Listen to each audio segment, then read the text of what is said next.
Hello, and welcome to the We Get to Do This podcast. My name is Kaylee. And I'm Jacob. And we are your co-hosts.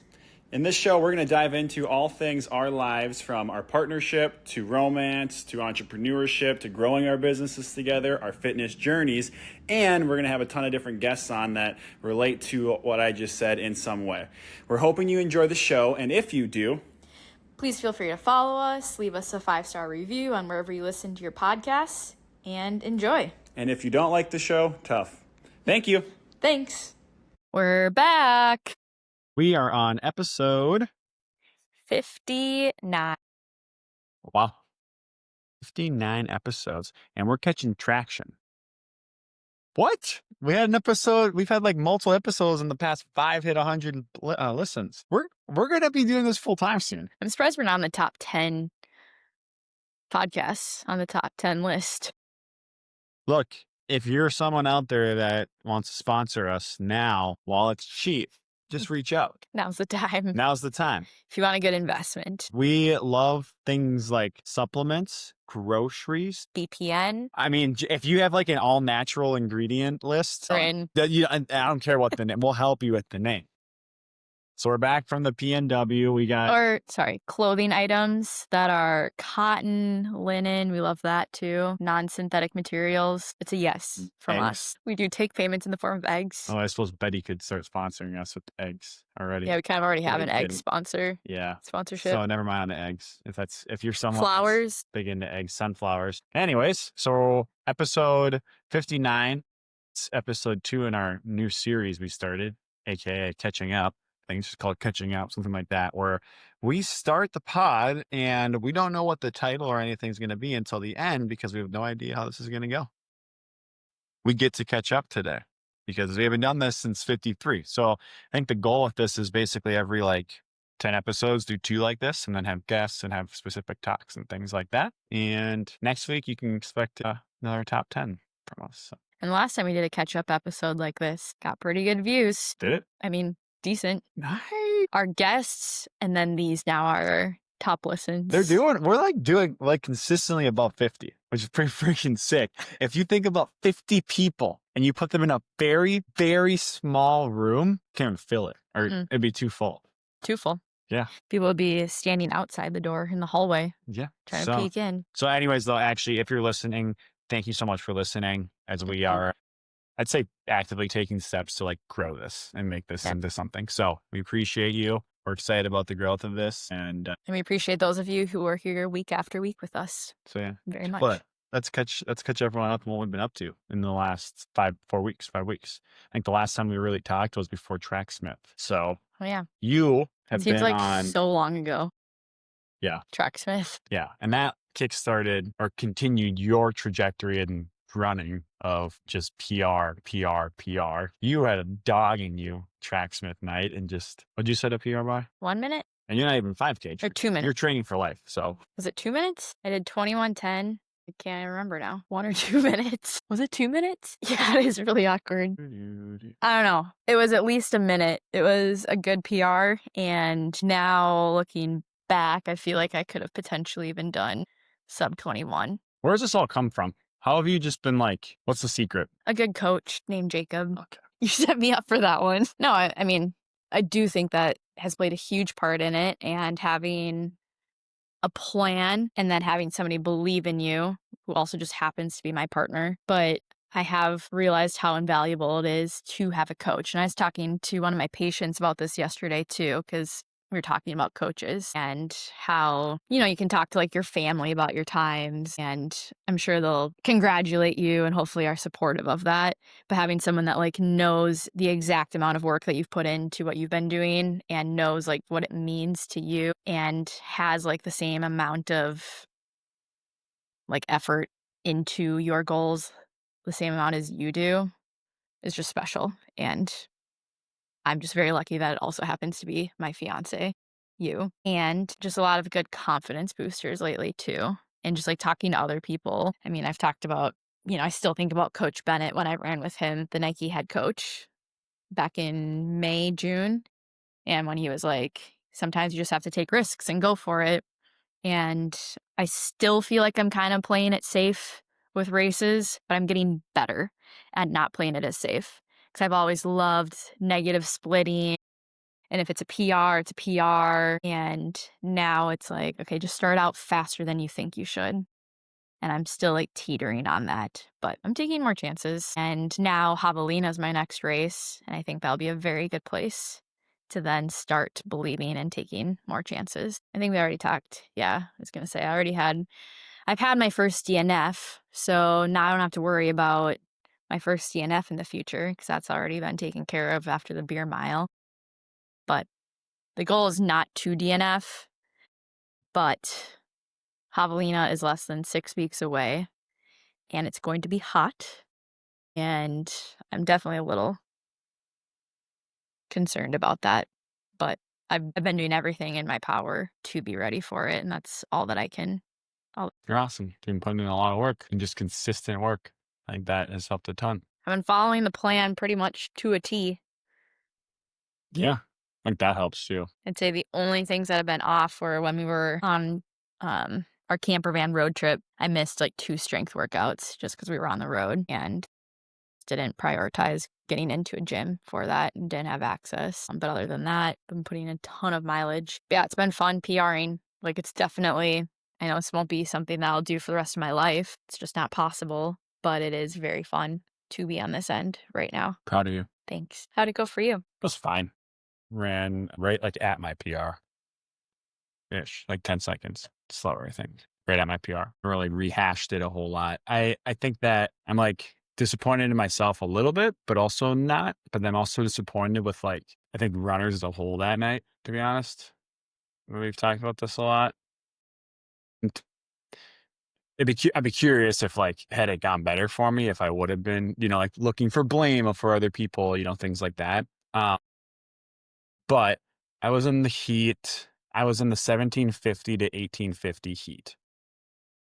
And I don't actually, I'd be curious to fact check this now, but in my perception of it, when I talk to other people and whatnot, 80% of the heat I was in ran under 18 minutes. And like a lot of them ran faster than 1750.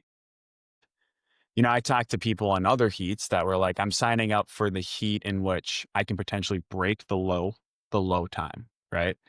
And I was like, okay, I guess I get that. But like, I went into it with the mindset of, and this maybe wasn't the right mindset either. I don't know. Because I'm talking through this, right? But I went into it with the mindset of like, okay, 1850 is the high range. I'm going to run with fast people that are faster than me. And I know that I'm going to need like a really good day to run that. And it's probably more likely that it's not going to happen. And I went into it with that risk instead of going into the heat below it that I knew I would like be in the top end of it. Right. And so I'm kind of disappointed in like the fact that there in that specific heat, there were so many people that were so much faster than the fastest mark on that. That was like, I was like, seriously, like why didn't you go in the next heat? None of you wanted to be in that like next heat. You could have potentially ran even fast. Like, I don't know. Does that make sense? Yeah. But, and again, though, it could have been because like I was getting laughed and like just Yeah, I mean, that smoked. doesn't feel good. Right. But I'm putting blame, But then the other thing too that frustrated me in my heat is that 5 people that were like this race, I just stepped off the track, which again, that's the easy thing to do. And I thought about that in that race. I was like, yeah, it'd be pretty easy at this point. And like, I'm like halfway through and I'm like, all right, I'm probably going to run 1930, which is like 40 seconds slower than, and I'm probably going to be dead last. I was like, what kind of message does that send? Like, I'm just going to step off this because it's not going my way, like, and just give up.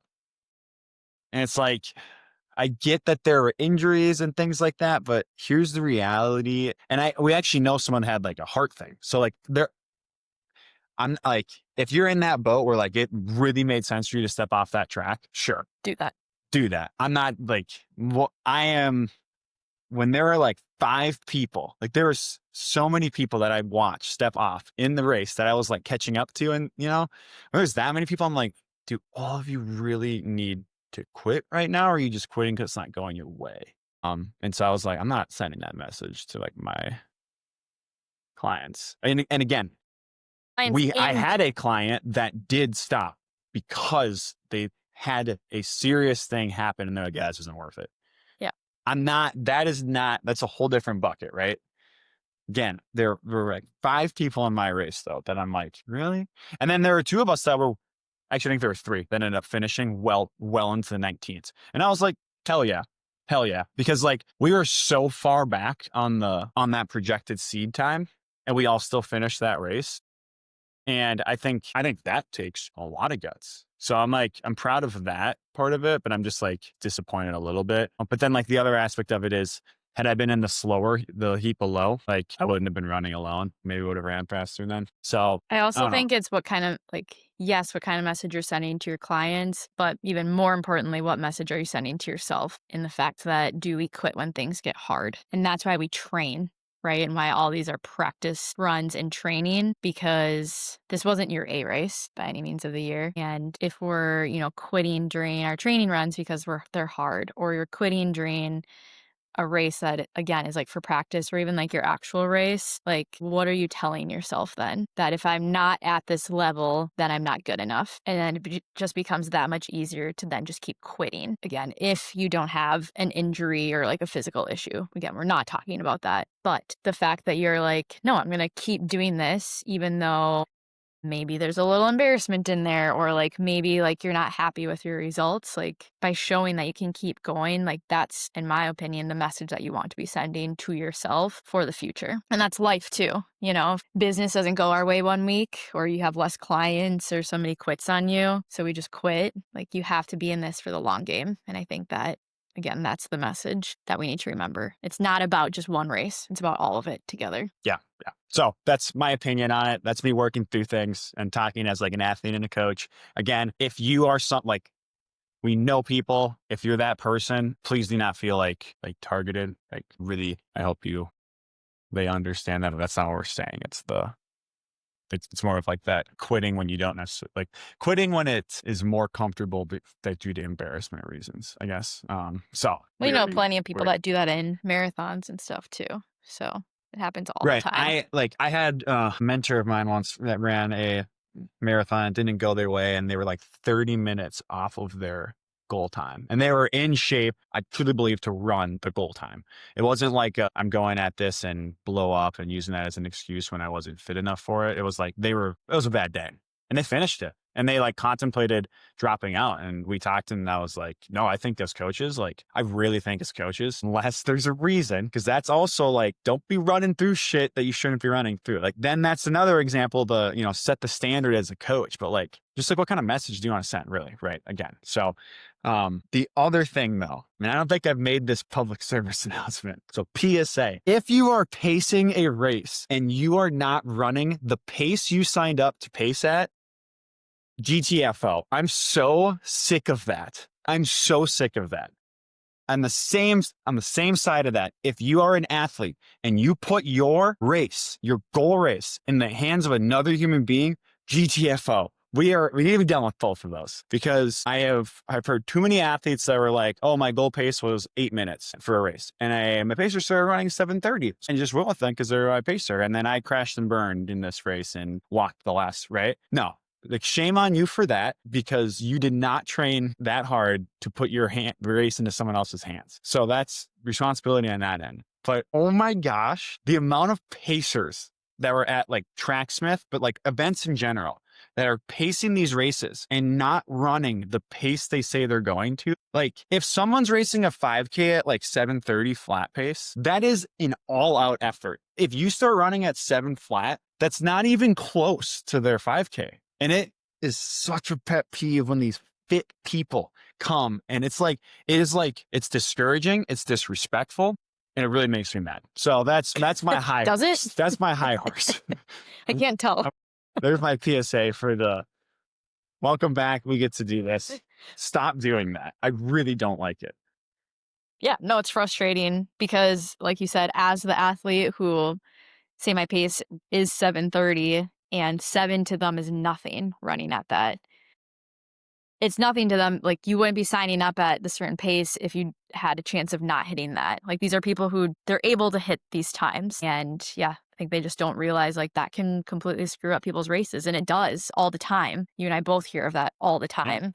The person that we know that had like that ended up dropping because she was having like weird heart pain. Were they, like, 45 Yeah, I don't know seconds? who this pacer was. I Well, mean, I'm just saying in general, they're, like, like 45 they're seconds like per mile 45 faster. seconds faster, you know? Like, That's a huge difference for people who are yeah. already pushing And themselves. I will say too, like, yes, shame on athletes, but also if it's a track event, you know, it is kind of nice to have pacers because you don't know, like your watch can't keep up. So there, and like, especially if like someone like this, that the athlete that was in this race, it's a lot different than the road marathons that they're used to, you know, or the roads they're used to, right? This person, like myself, we just jumped into this race.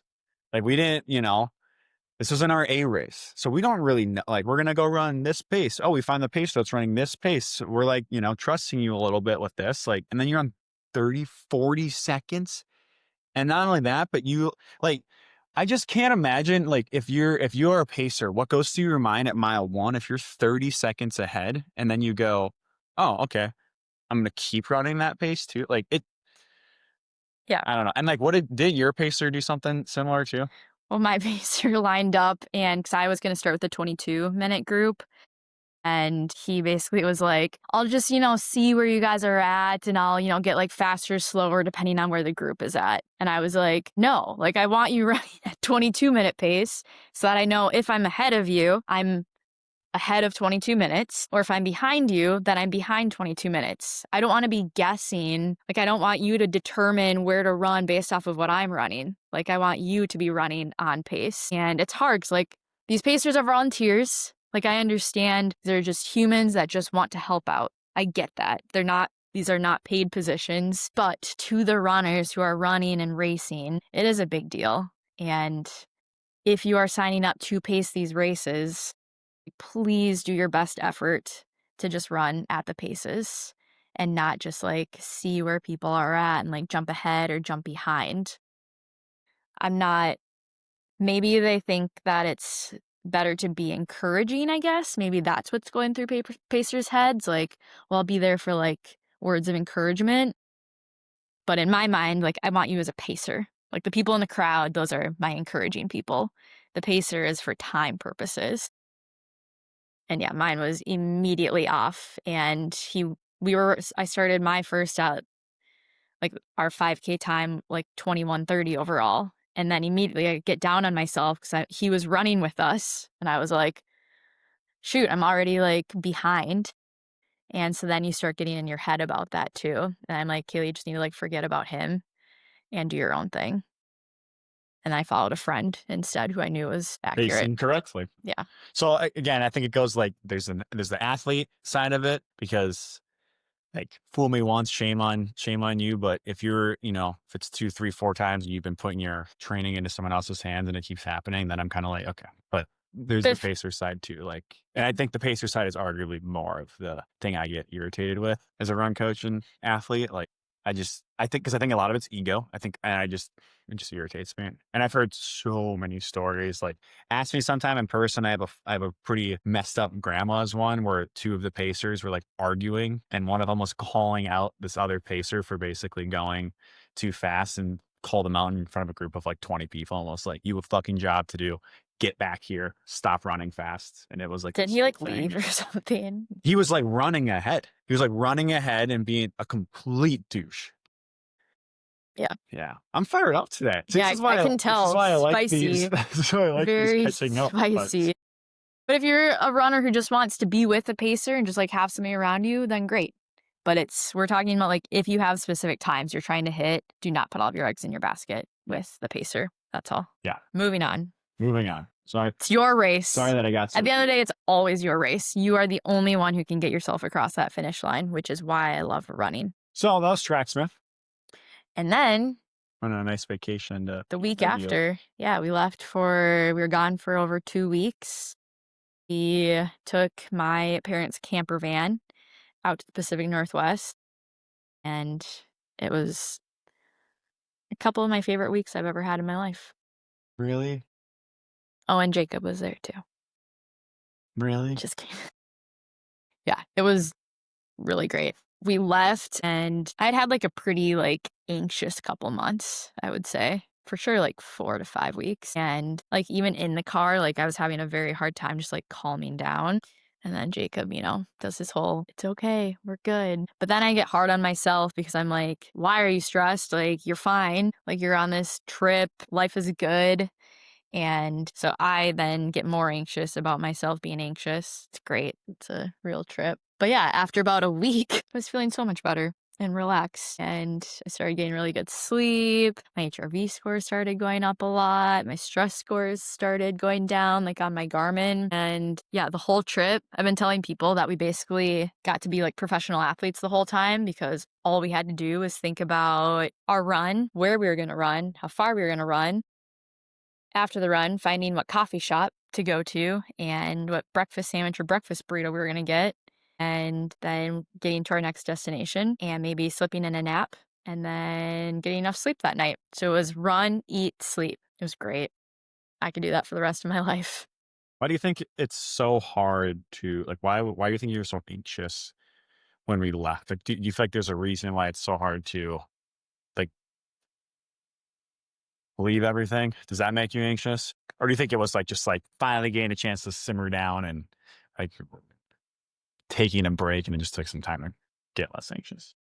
Yeah, I mean, I think the anxiety came from a lot of external things before we left and then while we were gone. And I just, yeah, needed to step away for a little bit from some things. And I definitely do get anxious about leaving stuff because, especially now with having a business, like when I was a nurse and I would leave for a week at a time, I knew I was not needed at the hospital. I wasn't going to get behind on anything. Like everything was getting taken care of while I was gone, and I was still getting paid because I had vacation time. And now, when I'm not here, I'm not getting paid. I'm still getting emails. I still feel like I need to be working on marketing. I still feel like I need to like have a social media presence, and I feel like it's harder to just disconnect. And so when we were in the car and actually had downtime where we were just like driving, in my mind, I was like, I needed to be answering these emails. I need to write my next email to my email list. I should be posting right now. I should be listening to a podcast. I should be listening to an audiobook. Like I have a very hard time with just sitting. It's something that I very much know that I have an issue with, and it's something I constantly try to get better at. But I feel like I always have to be doing something. And then just sitting in the car, I feel like that's why it was so hard for me to then calm down again, because then I was like, now I actually have the time to be doing these things and like catching up on emails and doing all this stuff when really I just needed to chill. I feel like as the trip went on, it got a lot better. And then I was able to just be like, Kaylee, just drive. Like, you don't need to be listening to stuff all the time and being productive all the time. That's just been my personality for so long. I feel like we're both getting better at that though. Yeah. And I lately been using my ChatGPT therapist and also have a real one, but sometimes even the ChatGPT one. I can't remember what it was a prompt of like something like be like brutally honest with me about like something that I need to hear like about myself, something along those lines. And then it like wrote me a letter after that, and it was basically saying like, you are enough, you have always been enough, you are doing enough, and you have always done enough, and your worth is not determined by the work that you're doing and like how much you're like producing in life. And it's just something I'm constantly trying to tell myself. And we had a lot of these discussions on the trip too about, our as entrepreneurs, it's like grow, grow, grow, grow, grow. How can we grow the business? How can we explode, and maybe not explode, but like how can we keep growing and improving on what we're doing? And I think it's important. Like we've been learning, like we have a really good life right now. We each have plenty of clients, plenty of patients. We're able to travel and take off a couple weeks at a time and not feel super behind. Like the things that I'm talking about that I wanted to do, like none of it had to be done while we were gone. We have a lot of flexibility. Like, yes, it's a lot of work, but we are in a very good spot right now. And I think that was kind of the big message that I think both of us learned on the trip, and that we've been now trying to go forth with, is that we are doing enough and we have the life that we've been working to build for the last, 27 years, 31 years. And like, what else can we improve? Like, this doesn't mean stop. I'm going to another continuing ed class in San Diego in a couple of weeks. to like, I'm looking at this as I'm growing to then better help my patients already. Like, it doesn't need to be like constant, just like growth in like numbers. Like, how can I grow my knowledge and become more confident in what I'm doing while also knowing what I'm doing is already enough? Like, this is all just like bonus stuff. Like, people already trust what we're doing and we already provide a lot of value. Yeah, it's all about being content without being complacent, right? A hard balance, Mhm. though. Yes, yeah, because it's like, at what point do they kind of blend and merge together, and you're like, oh, am I by being content, am I now starting to become complacent? Yeah, but then I Like, think neither of us have the personalities to right, ever be right. complacent. And if you're listening to this podcast, you don't either. Yeah, I feel like that's the answer. I don't think you have to worry about that.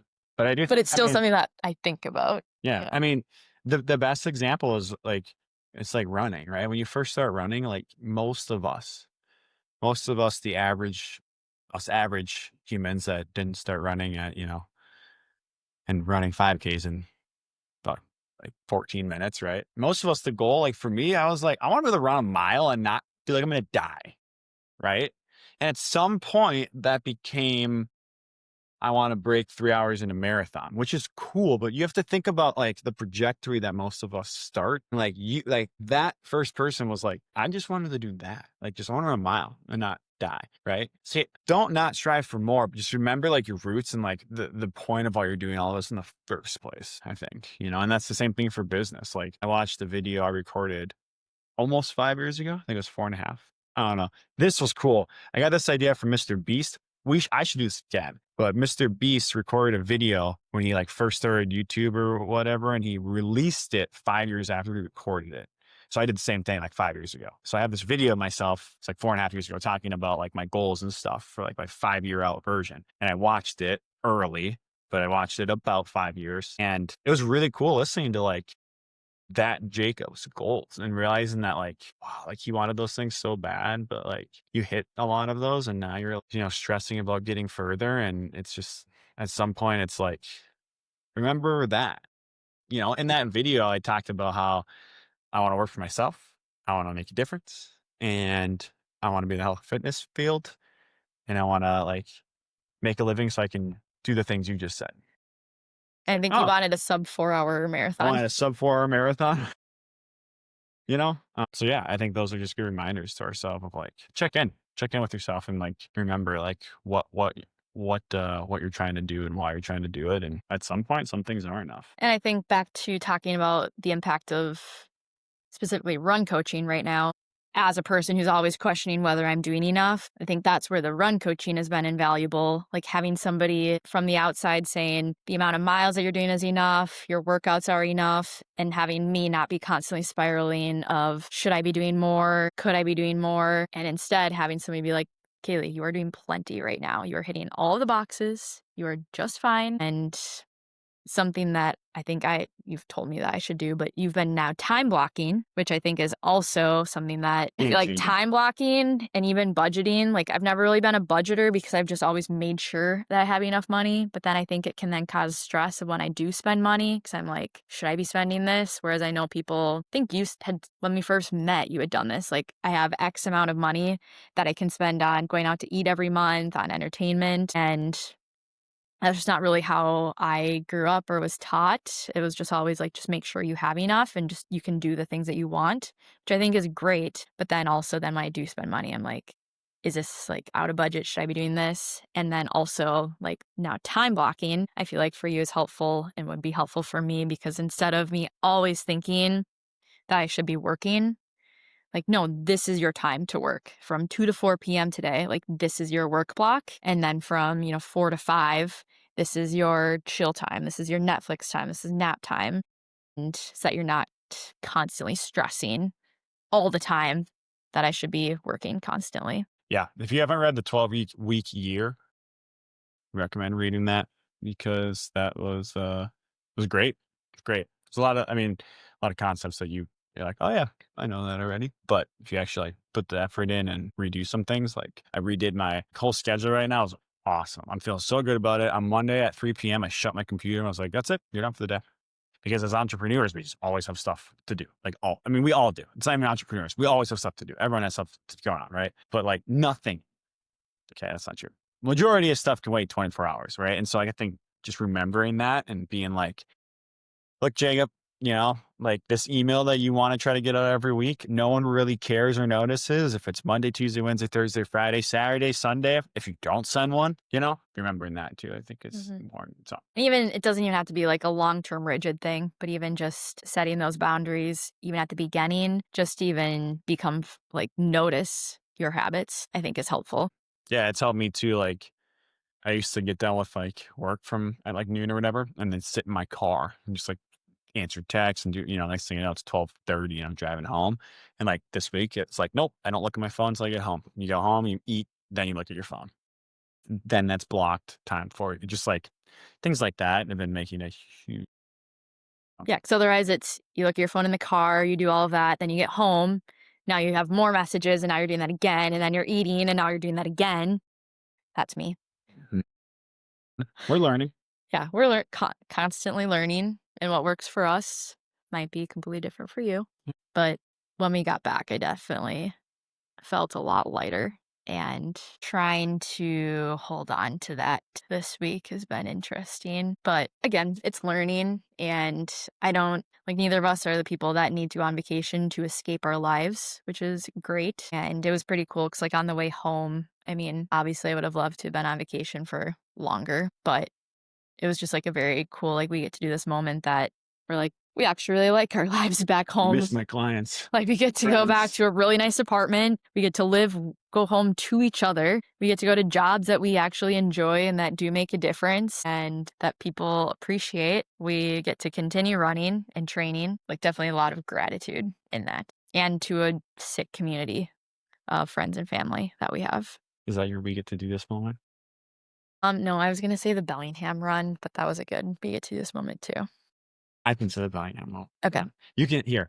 That was I will use that as my we get to do this and you get to Okay. say it for me. So you can say it. No, go ahead. Okay. Well, when we were in Bellingham meeting Matt Welch, Jacob's run coach, who was on last week's episode, episode 58, after we recorded that episode, we had talked about the group run we were doing, the aerobic group of Bellingham, led by Matt Welch. And this was our second run of the day because we'd already done a track workout in the mornings. We were already pretty tired and we got delayed because we were recording the pods. We had to sprint down to this group run. And I was like, what are we doing?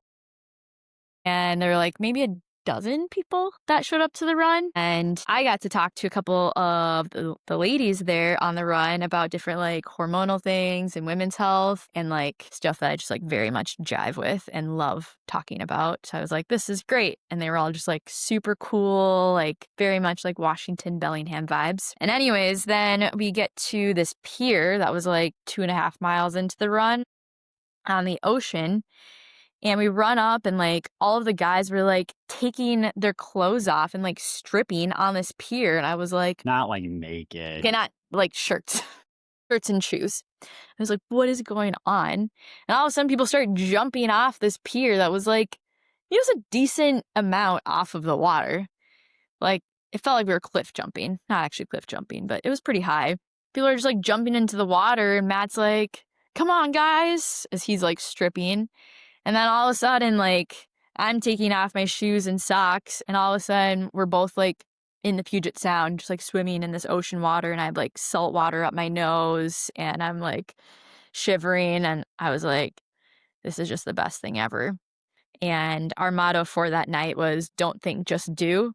I think And, it's good for us sometimes. yeah, I think we should write that somewhere because I'm We get way definitely an too serious. overthinker. Yeah, we go way too even like with the concert tonight. It's like, just go have fun. Yeah, Who cares if your workout is good tomorrow? yeah, Live your life. yeah. It was just so much fun. I got to chat with my guy Clay.